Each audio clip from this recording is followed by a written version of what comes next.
Assalamualaikum warahmatullahi wabarakatuh.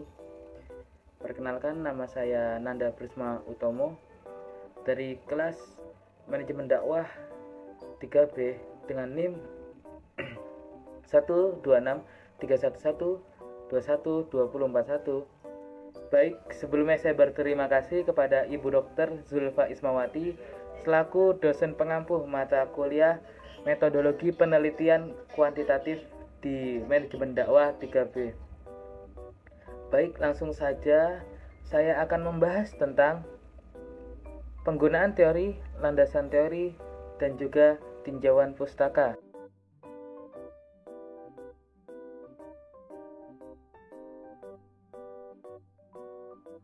Baik, di sini saya akan menjelaskan pengertian tinjauan pustaka menurut buku Nanang Martono dan juga buku Burhan Bungin.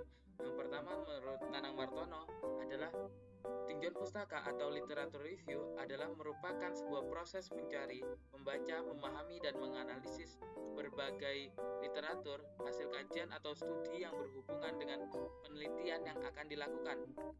Artinya, studi pustaka juga dapat dimanfaatkan sebagai jalan untuk memberikan argumentasi, dugaan sementara, atau prediksi mengenai hasil penelitian yang akan dilakukan.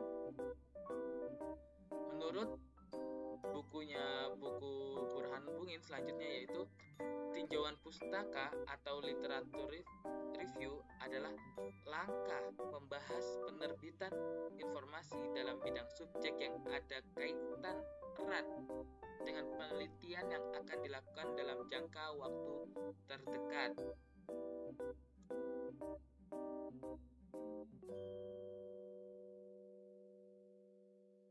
Selanjutnya adalah tujuan tinjauan literatur.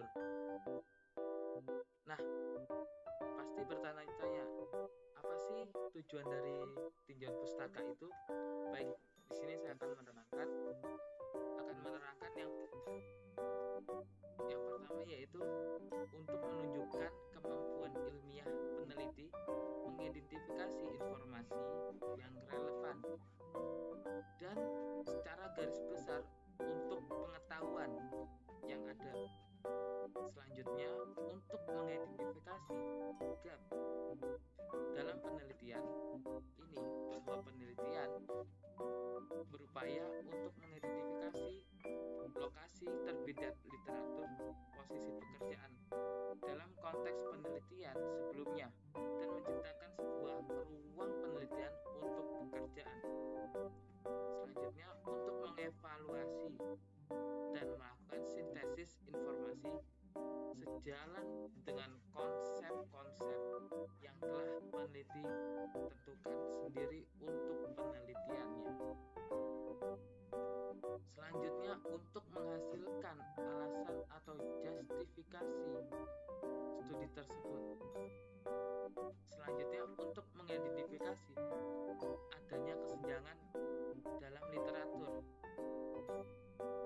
Selanjutnya, untuk menghindari penelitian yang sama, non-verifikasi, setidaknya ini akan menghemat waktu dan dapat menghentikan peneliti dari membuat kesalahan yang sama seperti orang lain. Selanjutnya, untuk memulai melaksanakan sesuatu penelitian dari mana orang lain telah mencapai suatu tahap yang tidak perlu lagi diulangi. Selanjutnya, untuk mengidentifikasi orang lain yang bekerja di bidang yang sama dengan Anda. Selanjutnya, untuk meningkatkan pengetahuan peneliti tentang luas wilayah subjek peneliti yang Anda lakukan. Selanjutnya, yang terakhir adalah untuk mengidentifikasi kesenjangan dalam literatur di dalam khazanah pengetahuan yang Anda tekuni. Baik, itu tadi merupakan tujuan dari tinjauan pustaka.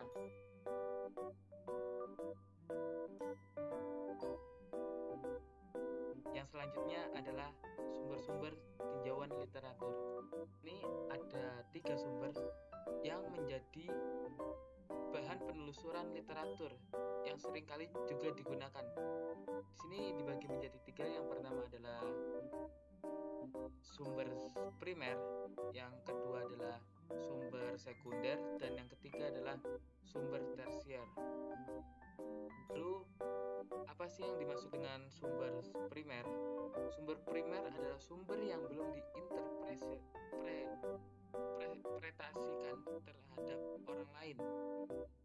Katakan, sumber primer adalah sumber yang berasal dari catatan pribadi pada saat penelitian. Lalu, sumber sekunder adalah sumber yang diperoleh dari catatan orang lain. Itu bisa berupa buku, artikel, dan tulisan-tulisan lainnya. Selanjutnya, sumber tersier, yaitu ensiklopedia, indeks buku teks, termasuk juga demografi, monografi, laporan BPS, dan semacamnya yang sudah diterbitkan, dan sumber referensi lainnya.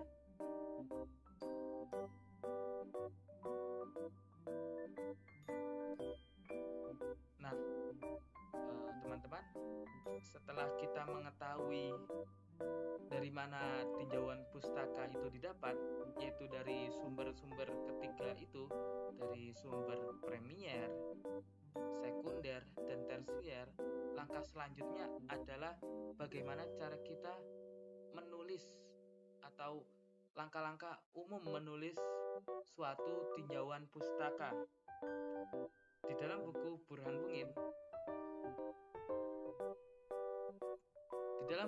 Bungin ada 4 langkah dalam menulis tinjauan pustaka. Yang pertama adalah berorientasi daftar bacaan. Ketika peneliti membaca artikel, buku, dan lainnya yang berkaitan dengan topik penelitian, peneliti dapat menulis sebuah sinopsis yang singkat dan kritis untuk masing-masing literatur yang dibaca. Setelah melalui daftar bacaan, peneliti akan memiliki abstrak atau penjelas dari setiap sumber yang telah dibaca. Kemudian penjelasan itu kemungkinan akan menyertakan referensi lebih banyak untuk karya lain karena peneliti akan memiliki bacaan-bacaan literatur sebelumnya untuk membandingkan. Tapi pada saat ini tujuan yang penting adalah untuk mendapatkan ringkasan kritis yang akurat dari setiap tinjauan literatur. Langkah yang kedua adalah organisasi tematik. Cari tematik umum dalam karya-karya yang dibaca oleh peneliti dan mengatur karya ke dalam kategori tertentu. Biasanya setiap bacaan peneliti memasukkan dalam tinjauan tertentu dan dapat dimasukkan ke dalam satu kategori atau subtema dari tema utama yang dibuat. Tetapi kadang-kadang sebuah karya dapat ditemukan lebih dari satu kategori. Yang selanjutnya adalah yang ketiga, membaca lebih banyak. Berdasarkan pengetahuan yang peneliti dapatkan dalam membaca, peneliti harus memiliki pemahaman yang lebih baik dari topik dan literatur yang berkaitan dengannya. Mungkin peneliti telah menemukan hasil penelitian tertentu yang penting untuk bidang atau metodologi tanpa peneliti sadari. Yang keempat adalah menulis bagian individu. Untuk setiap bagian tematik, gunakan penjelasan konsep yang dibuat sendiri oleh peneliti. Untuk menulis bagian yang membahas artikel-artikel relevan dengan tema itu, fokus tulisan peneliti pada tema bagian tersebut menunjukkan bagaimana artikel berhubungan satu sama lain dengan tema daripada memfokuskan tulisan peneliti pada setiap artikel individu.